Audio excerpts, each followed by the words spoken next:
olha pra mim, eu não vou fazer isso. Eu vou ficar na minha casa, eu vou ficar lendo as minhas coisas e deixa essa galera aí gritando. Fazendo esse trabalho ridículo aí que eu não faço. Tipo, eu não vou me misturar com esse pessoal. Vamos assinar a Valete hoje, gente. Quem comprar vai ganhar essa revista, certo? Do Wesley. E eu vou autografar, evidentemente. E não somente isso, darei um beijinho embatonzado, certo? Com 40! Valete Plus esse mês eu vou maquiar Arthur Duval, colocar uma peruca nele. Será completamente espectro cinzado. E aí eu comecei a entrar na direita. Então, eu fui entrando na direita por 14, 15 anos. Tô com 37, dá uns 22 Ou foi a direita anos. que começou a entrar em você? Calma aí. Que isso, Nunca Ricardo. aconteceu. Estamos todos dentro de você. Há mais ou menos uns 22 anos que isso começou. A direita era muito diferente na época. Muito diferente. E comecei a frequentar os círculos digitais da direita. E foi assim. Aí eu entrava nas comunidades do Orkut. Na época eu gostava muito de debater. Algo que eu perdi a vontade há mais de 10 anos atrás. Eu não tenho mais interesse. Ficava naquelas comunidades, né? Porra, debatia com milhões de pessoas. Ficava discutindo com todo mundo. Discutia demais. Pessoas até hoje me conhecem da época e tal. E tem aquela referência. Sim. E ficava lá nessas comunidades, que eram várias, mas que tinha duas principais grandes, que era a Olavo de Carvalho, a comunidade oficial do homem, e a comunidade de Olavo de Carvalho nos odeia. E depois uma outra comunidade, que era a mais interessante de todas, que foi criada pelo Uriel, que está aí na como é que eu vou dizer? Na pista. Né? O Uriel é hoje uma das lideranças do Movimento Sol da Pátria e também um colunista da Valete. Eu o trouxe para Valete, é um intelectual bom, intelectual brasileiro, fez doutorado dele em antropologia. Acho que tu me comentou dele, não foi? Pois é. Ele é um cara muito interessante. E ele ficava lá debatendo com várias outras pessoas, mas eu era jovem para essa galera. E as pessoas ficaram impressionadas, porque eu era jovem, mas eu era maduro e incisivo e ficava defendendo meus pontos de vista. E aí foi isso, aí segui nessa linha, até que eu entrei na faculdade de filosofia. E no primeiro ano da faculdade de filosofia eu vi umas 3 pessoas discutindo Olavo de Carvalho, cheguei perto dessas pessoas e aí a gente teve a ideia... Não, eu gostava do Olavo, né? Não, mas eu tô dizendo que tu esculhambou porque tu tinha argumentos muito melhores, entendeu? Não, era um pessoal bom, viu? Não era um pessoal estúpido, não. Aliás, naquela época, a direita tinha muitas razões para se dizer mais inteligente do que a esquerda. Mas eu me referi muito. A você ter argumentos melhores do que os guris que estavam debatendo, entendeu? Não, mas eles estavam falando bem do Olavo. Era um círculozinho de 3 pessoas falando bem. Aí eu cheguei, e daí os 3 viraram meus amigos. A gente criou o grupo de estudos conservadores da Bahia. Pirajá? Não, Pirajá nem. Pirajá era criança. Foi o grupo de... Se é que tinha nascido. Não, era criança pequena, E aí a gente criou o grupo de estudos conservadores. Ficamos nesse grupo durante vários anos. Várias pessoas que depois tiveram alguma posição, algum papel na direita baiana, passaram por esse grupo. Atravessaram esse grupo, mas era um grupo que não tinha ambição de fazer nada político. A gente não queria tomar grêmios, a gente não queria fazer nada, a gente queria sentar e estudar. A gente chamava as pessoas, de vez em quando vinham os esquerdistas sentavam ali, ouviam. De vez em quando? De vez em quando. Não era comum, não era tão comum. Às vezes vinham os esquerdistas, mas não para hostilizar, a gente chamava mesmo para os caras sentarem, conversarem. E aliás, na UFBA as pessoas sabiam que eu era de direita. Elas tinham noção disso, mas eu nunca tive problemas. De vez em quando aparecem as pessoas dizendo, eu tenho grandes problemas. Eu acho que os problemas aparecem se você se torna uma pessoa muito polêmica e começa a ficar enchendo a paciência dos outros também, viu? Eu acho que o hábito de ficar ali arengando diretamente na cara das pessoas é uma coisa ruim. E essa percepção também foi fazendo eu tirar o pé dessa ânsia de ficar debatendo toda hora. É chato e as pessoas, elas não se convencem tão facilmente assim. O convencimento não se dá na argumentação racional, simplesmente. Quer dizer, se eu ganhar de você, logo eu lhe convenci. Não, você vence, mas não convence. O convencimento é um processo muito mais sutil. Ele é bem mais lento também. Bem mais lento, envolve crenças de fundo da pessoa, às vezes crenças implícitas que não são ali no fundo. Enfim, é uma coisa bem complicada. Também depende até da abertura, da receptividade intelectual que a pessoa tem pra mudar. Lógico, que é rara. Exatamente. É pequena, as pessoas não querem mudar nada. E aí foi isso. E aí eu segui a direita deste jeito aí. sem nenhuma pretensão de entrar na política. Eu não gostava de... Tu ainda não gostava de política, né? Não, a política prática eu não gosto. Mas mesmo depois, nunca foi. Ainda continua sendo a área, não é essa Tanto área é que eu que amo. Eu e o Ricardo Almeida, todo o MBL News é filosofia. Sempre a gente empurra pra alguma coisa estranha, hermética. Pois é, aí foi desse jeito, aí foi nessa toada, até que o momento, assim, definidor, que eu digo que... aí eu comecei a fazer atividade política, propriamente dita. Foi com o MBL. Foi no início do MBL. Em 2015. Nossa. Em 2015, quando o movimento ainda estava engatinhando. Como é que você conheceu a gurizada do MBL? Tinha um cara aqui em São Paulo, ele também tá aí na pista. Mas tu já morava aqui? Não. Tá. Da Bahia. Okay. Eu moro aqui há pouco tempo, só há 5 anos. E aí, este cara conhecia um amigo meu que tinha sido deste grupo de estudos conservadores.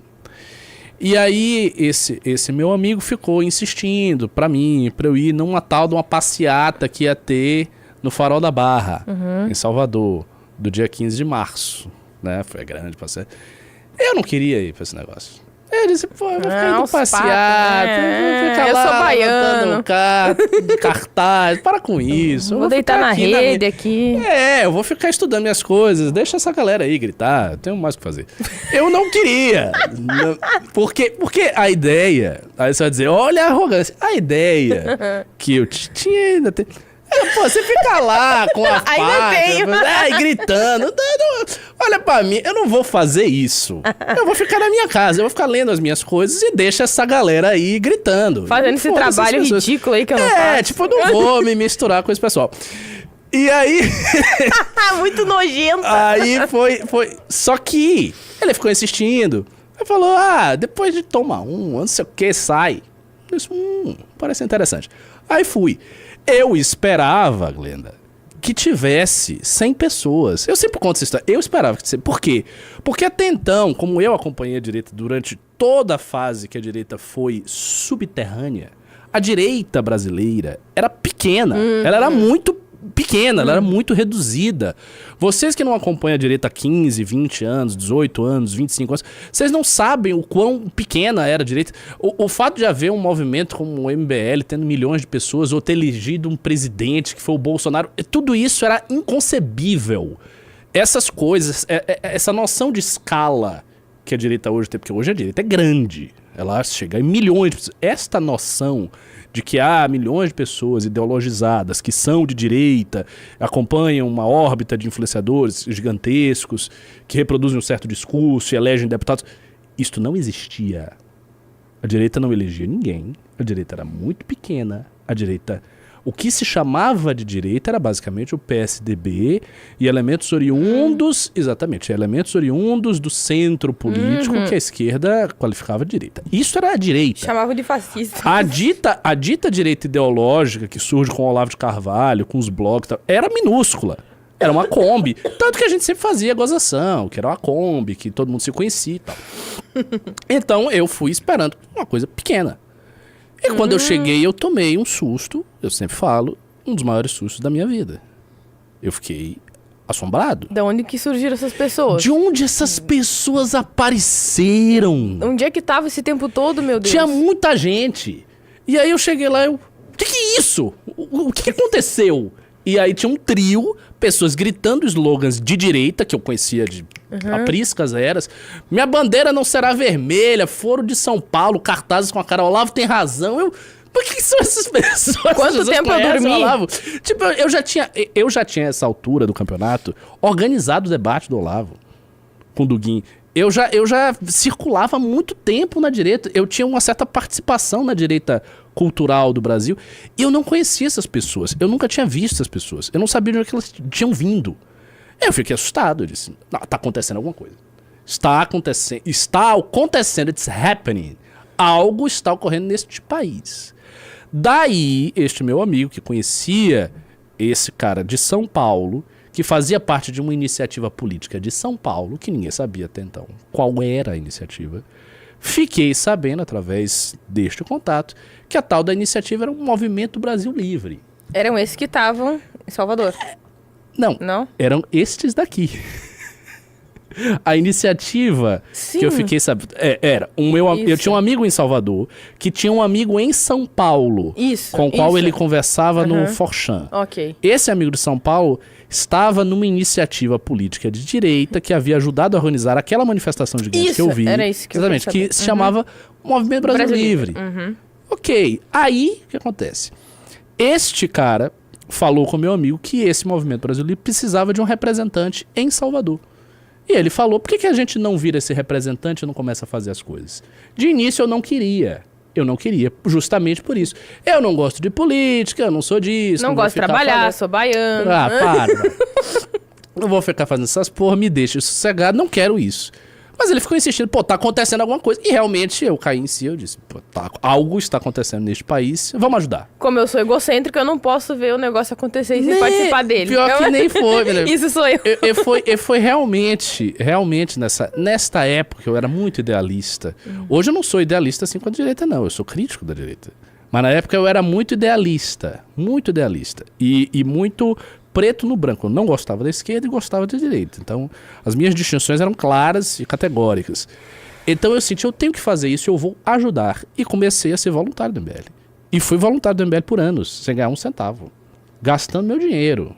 Eu gastei e não foi pouco dinheiro.